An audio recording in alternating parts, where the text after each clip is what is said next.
I think I think the concept of boredom is only further amplified today by a lot of social media platforms, especially like TikTok or Instagram Reels.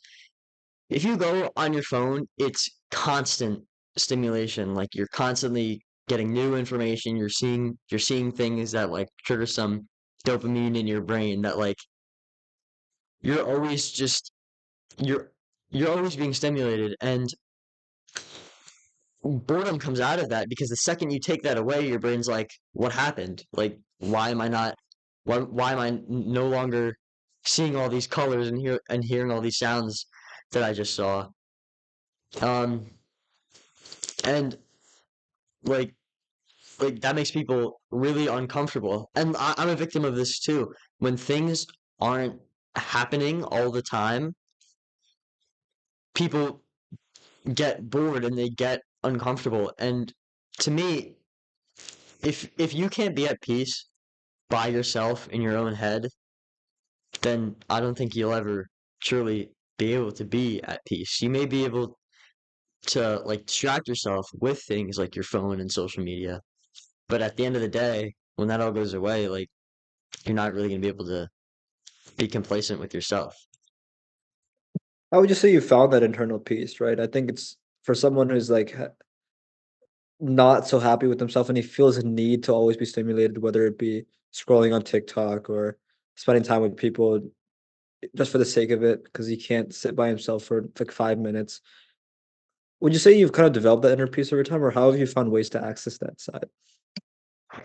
So I won't say that I'm not a victim of this overstimulation era that we're in, but I think over time I've tried to separate myself from it. If I ever find that I'm super bored, I'll go for a run and just being outside. This takes us back to our discussion of appreciating the little things.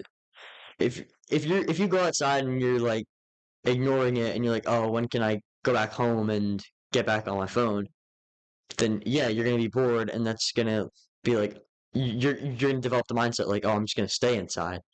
But if you're able to go out and appreciate little things like the colors of the leaves changing in the fall or like the birds chirping, that to me is just as stimulating as social media. And Maybe in a better way as well.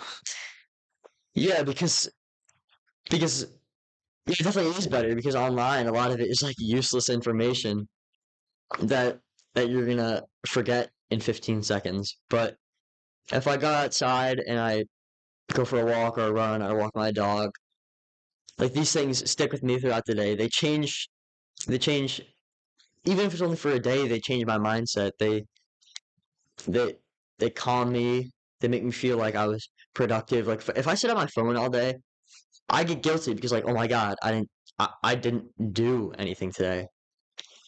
If I go outside and I walk my dog, it's like, oh, at least I was able to get outside and appreciate things. Yeah.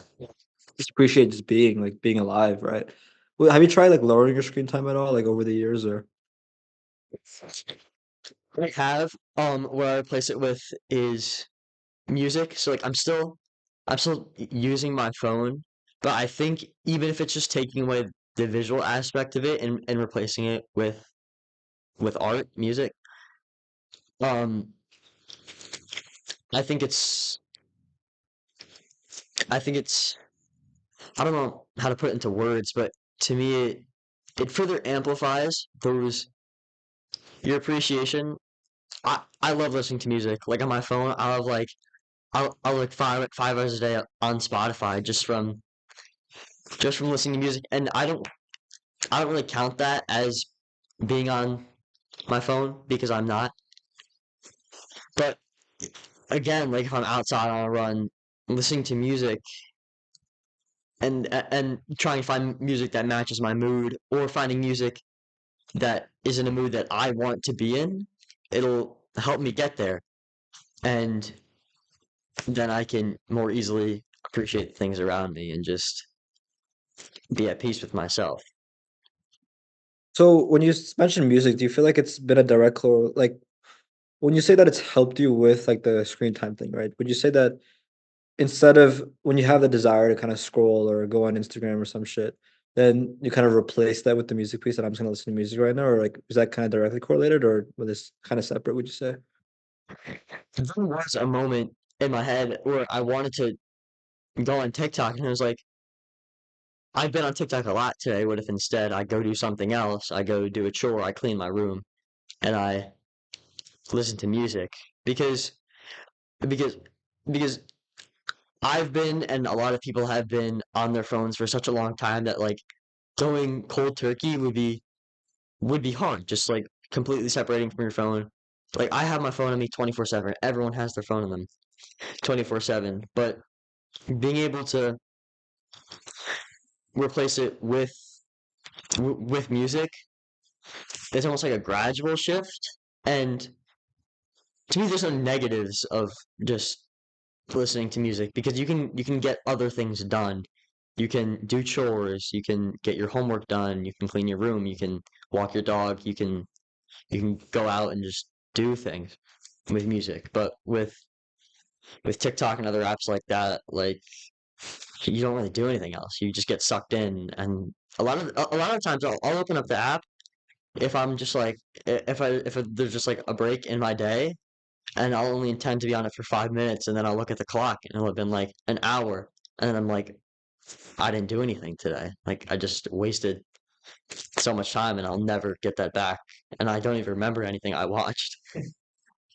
Yeah, I like the gradual shift piece that you talk about, right? That, going cold turkey, I don't think it's healthy to do because you'll set some huge ideal for yourself that, okay, let's say you have 4 hours screen time. I want to have a 1 hour screen time a day. Like, and then you'll fail and you'll be like, oh, this is too hard. I think some people do that where like they'll hear some podcast or they'll hear some motivating thing and they're like, oh yeah, I want to go cold turkey. I want to go all in. Like I want to start working at like 4 every morning, going on runs if they hear some motivational podcast. But I think setting up smaller ideals for yourself and finding ways to make the transition enjoyable and less gradual. Like, people like to say that, oh, yeah, it's going to be hard. And yeah, it's going to be hard. But I think there's still ways to make it enjoyable along the way so that you're not just beating yourself up along the way, like every minute. Like, there's ways that when you set goals for yourself, you can set them, make them gradual over time. Because if you set something too big, it'll just paralyze you because you won't even know how to move toward the goal. But like setting up like the smaller things along the way, like even if it's just replacing some of that time with listening to music and doing a chore, like that's a huge step than just sitting there for an hour and scrolling on TikTok, right? So it's really important because it's really a part of our human nature now to be on our phone. Like it's so ingrained in our being, like picking up a phone and scrolling. Like it's just like I feel like there's a new circuit in the brain developed for that or some shit. If you enjoyed that segment with Oliver Goodman, then you're gonna love the full 1.5 hour length podcast that I recorded with him. It's going to release this Sunday at noon, so make sure you hit the link in the description now so you're the first one to see it.